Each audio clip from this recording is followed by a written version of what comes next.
Hey everybody, welcome back to another Steelers training camp practice report. I'm Brian Batko alongside Ray Fittipaldo. Thanks for checking us out here on the Post-Gazette Sports YouTube network. These are brought to you by Savinas, Kane, and Gallucci, Pittsburgh's mesothelioma and asbestos lawyers with over 85 years of experience. They will make a commitment to you that your family deserves. They've recovered millions from mesothelioma and asbestos victims. Visit sdklaw.com to learn more. Ray, this is kind of the quick turnaround day, always the morning after the night practice or afternoon after the night practice. And a lot of veterans had the day off. Cam Heyward, TJ Watt, your usual suspects there, Jonnu Smith, and others, but mainly Aaron Rodgers. This was his first day to kind of have a maintenance day, which meant it was Mason Rudolph's day as QB1 with the first team, and felt like it was OTAs again.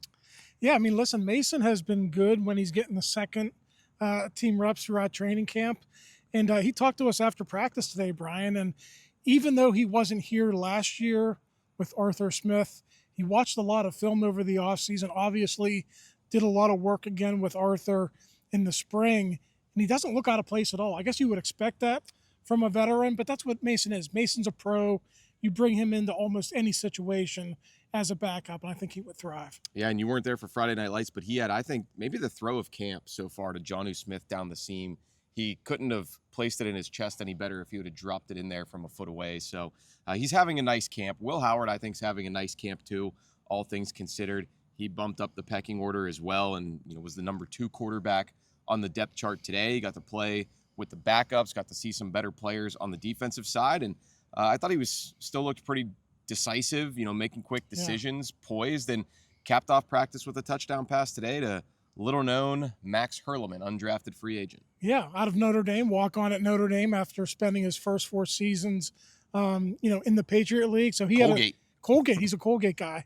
But he had a drop early in practice, and then he had 2 nice catches at the end. He's a running back who's converting to receiver, Brian, so it's going to be hard for him to make the 53-man roster, but he's got a chance to make the practice squad. But getting back to your original point about Will Howard, to me, I just watch his command of the huddle, his comfortability checking plays at the line of scrimmage, his communication with his receivers. He's not making a lot of mistakes out there. So, he's been good as well. We'll see what happens in the preseason game a week from today.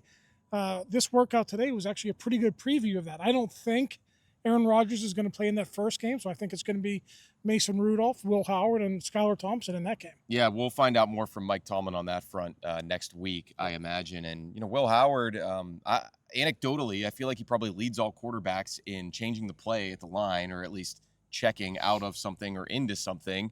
And he also had a nice hit. From my vantage point, it looked like a fake toss to Kenneth Gainwell, and then he took off, a huge hole on the left side. And I'd say, hey, it's hard to say when you're not tackling to the ground, but maybe 30-yard scamper or so, and the crowd loved it. Of course, they love everything the guy does. That's in his skill set. For being a big guy, for being 6'4", you wouldn't think he's got wheels like that, but if you put him on a read option situation or maybe a naked boot or a fake toss like that play was, maybe he can get you 10, 15, 20 yards. I think he's a sneaky good athlete, and I think people are going to be surprised by that when they see him in action. Yeah, he's got some giddy up. The depth was, a major factor today at quarterback, but their depth's being tested across their roster, Ray, especially on the offensive and defensive lines. Dean Lowry will no longer be a part of the equation this year. He is on injured reserve. I'm not even sure what exactly happened to the veteran. It's a knee injury. Yeah. So he's down.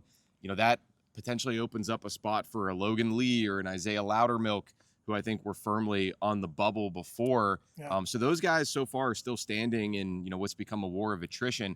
On the offensive lines, Calvin Anderson is also going to be out for a little bit, it looks like. And they had Spencer Anderson repping at left tackle today. The more you can do for the third-year, 7th-round pick. Yeah, it's funny. I talked to Spencer a week ago with Isaac Seumalo out. He was working with the starters at left guard. Now Isaac's back, and he's getting some reps at left tackle. And I asked Spencer, do you finally feel like you found a home? Because as a rookie, he played center, he played guard, he played tackle. It was actually pretty impressive at tackle. The coaches and the scouts were really impressed with his ability as a rookie.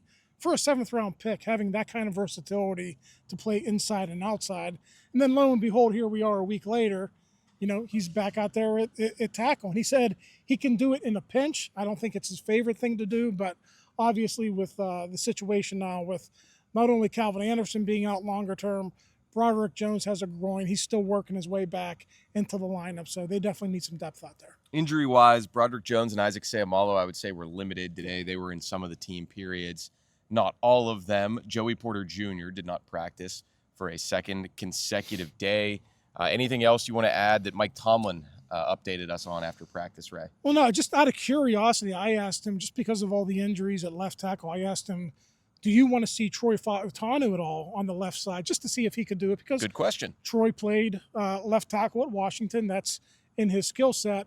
And Mike basically said at this stage of his development, with him spending his rookie season on IR, he wants him to get comfortable at right tackle, and that's the reason Spencer Anderson is taking the reps at left tackle. Now, he's just got more versatility, and I don't think they want to mess with Troy just a couple of weeks in the camp. There's also a nice touchdown catch made today by the Steelers' other potential left tackle of the future, Darnell Washington, who, I mean, you laugh, but we asked him about it after practice today, and he said, obviously, tight end is what he's focused on right now. And I said, well, hold on. Right now? Could you potentially make that move? And he said, I'm open. I'm open-minded. I'm open to anything, really. So I thought that was interesting, that he is not resistant to that. He doesn't seem offended by people suggesting that he could be better there than at his natural position. And I don't know about you, Ray. I feel like the guy gets better, but also bigger every single day I see him out here. Well, it's interesting. I mean, he is athletic enough now to continue to play tight end. He had a touchdown catch in 7 shots where he went up. I don't want to say his vertical was up near 40. It might have been, but once the ball's in his hands, it's not leaving. Yeah, so. Might have been closer to 25 or 30 vertical. But the point is he went up and got it. But we all know his history, right? Mason Rudolph joked he's about 300 pounds. Okay. We know the history with his knees. Okay. That's the reason he fell to the 3rd round. So eventually, if you're thinking about, okay, if I want to transition, I can't run anymore, could I drop back and play offensive line? I think it's something that he should think about to extend his career until his knees give out. But until then, I think he's fine playing tight end. Well, I think he is actually thinking about that. Read more about that in tomorrow's skinny post on the post-gazette.com website. They've got one more practice to end this week tomorrow at 1:55 p.m. again, and then that much-needed off day on Monday. Thanks again for checking us out. He's Ray Fittipaldo. I'm Brian Batko. We'll see you next time on the Post-Gazette Sports YouTube page. Thank you for checking out this content from Post-Gazette Sports. If you watch this video on YouTube, please like the video and subscribe to our channel. For all of the sports coverage the Post-Gazette has to offer, visit post-gazette.com.